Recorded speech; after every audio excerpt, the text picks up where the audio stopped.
Yo, hey, this shit easy, nigga. Hey, all I'm talking about, nigga, I'm still out here trying to get it.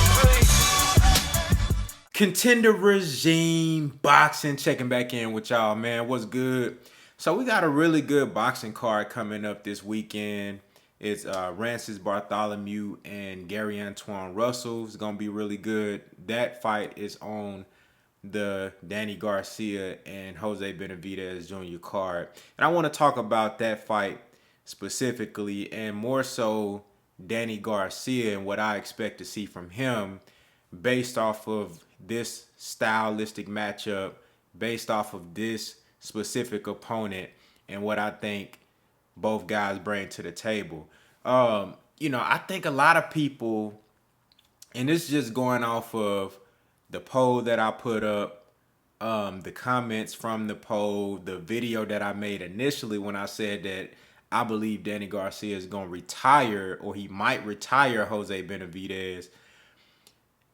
All of these different things over the last couple of weeks since this fight has gotten announced, and just the feedback that I've been getting, just the sentiments, and then even from other content creators and just from the boxing community as a whole, I've been getting a lot of, Danny Garcia isn't, he ain't shit no more, or he's not gonna do anything spectacular at 154. And I agree. I don't think Danny Garcia is finna go to 154 and be some incredible fighter, but we have to keep in mind who he's fighting. I'm just talking about this matchup.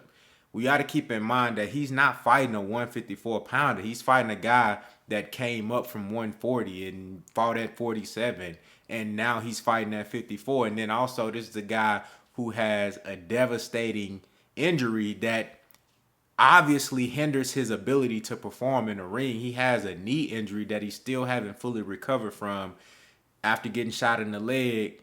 You saw how much it hindered his performance versus Terrence Crawford. The man couldn't even move. He was limited as hell. Like, ain't no lateral movement, ain't no angling and turning a fighter and putting guys in weird positions that you can capitalize off of. It ain't none of that. You know what I'm saying? Before he had that injury, he wasn't no Floyd Mayweather with the footwork and nothing like that, but he was way more mobile than he is now. And that doesn't also stop your ability to move laterally, but it hinders you from being able to set up certain shots. You know what I'm saying? It hinders your defense. It's bad to have this type of injury in boxing, because without your legs in boxing, bro, you really not shit, just being real with you. But considering all of those things, I think people really underestimating what Danny Garcia can do to a guy like this. The poll that I put up in regard to who you think gonna win, people did pick Danny Garcia, and there was a nice amount of people that picked him by knockout, and then a lot of people picked him by decision. But when I hear people talk about this fight, and they don't think that Danny Garcia can knock this dude out. They don't think that they feel like Danny Garcia ain't had a knockout in a while. His last knockout was Adrian Granados, another guy who came up in weight from a lower weight class, just like Danny Garcia himself. And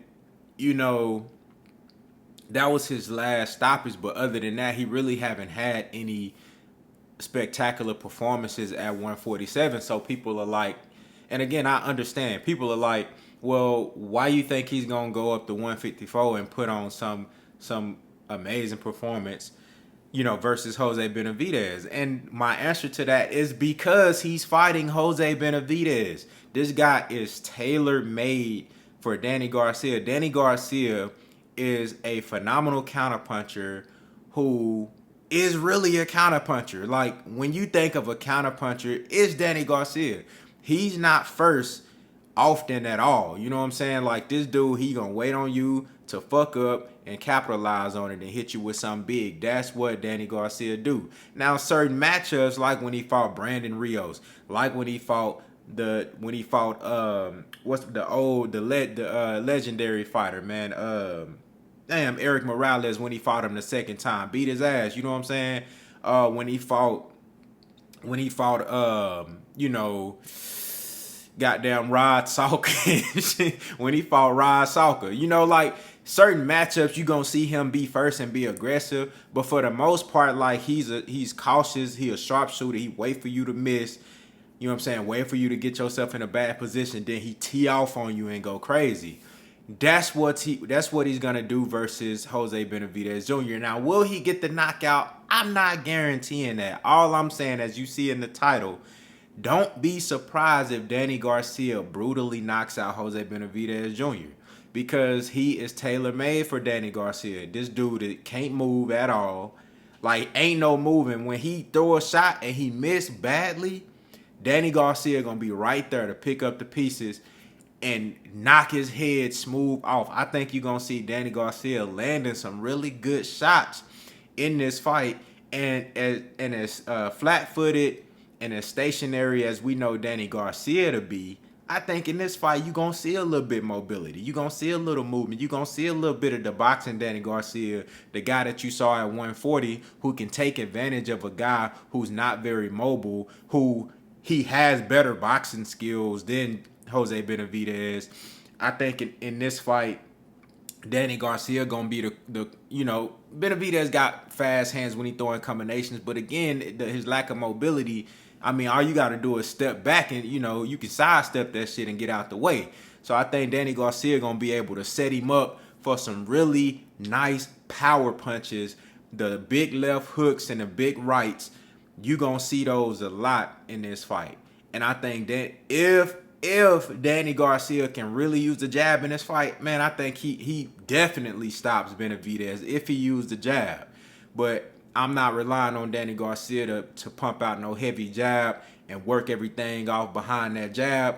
I'm expecting Danny Garcia to be the guy, the counterpuncher from 140 in this particular matchup. In this particular matchup that allows his opponent to overextend themselves and set him up for the big knockout, for the big punch, for the big left, for the big right. So don't be surprised if Danny Garcia knocks out Jose Benavidez Jr. and it's brutal. You know what I'm saying? I think Danny Garcia gonna be feeling good at 154. I think he's gonna be strong. I don't know if the power is gonna be crazy, but again, he's not fighting a natural 154 pounder. He's fighting a guy who is just moonlighting as a 154 pound fighter who didn't even do nothing at 147 himself. And a lot of that was because inactivity and that injury. Most of it due to the injury. You know what I'm saying? So, like I said, man, I think Danny Garcia is going to hurt Benavidez real bad. I think he's going to hurt him real bad. I really don't see Benavidez knocking out Danny Garcia or even hurting him bad enough to make Danny Garcia not want to throw. Danny got a really good chin.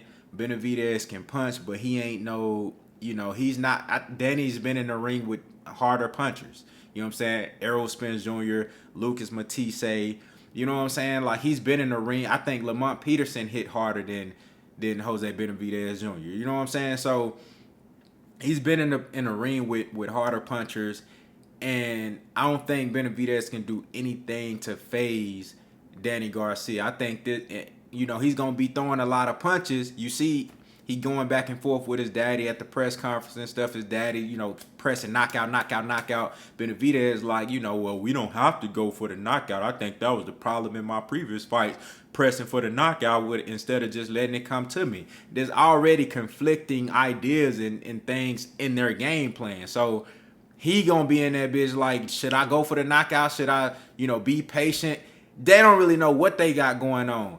All this plays into the hand of Danny Garcia again. If Danny Garcia knocked this dude out and hurt him bad, I'm going to tell you, they need to take his boxing license away because it's not safe for him to be in that ring. You can't have an injury like this, bro, and it's so noticeable that you can't even move like you. This dude ain't just sitting in a pocket just because he want to. I know he a Mexican and he like to trade and fight and stuff like that, but this man, he literally, physically cannot move in certain positions because of that injury. I'm telling y'all, bro, if Danny Garcia knock him out, like I think is very likely, They need to take his boxing license away, and he just need to chill, man. Maybe be a coach, help his father out, and train and stuff like that. You know what I'm saying? Because he shouldn't be in the ring, bro. That injury right there, it's a safety hazard, and he right there setting up for big shots. And y'all gonna see what I'm talking about, man. Y'all let me know what y'all think down in the comments. And like I said, I could be wrong. Benavidez fucking around and win. Maybe his shit better now. I don't know. But I'm just going off of what I seen in the last couple of fights. Y'all let me know what y'all think, man. Contender regime boxing. I'll holler at y'all boys, man.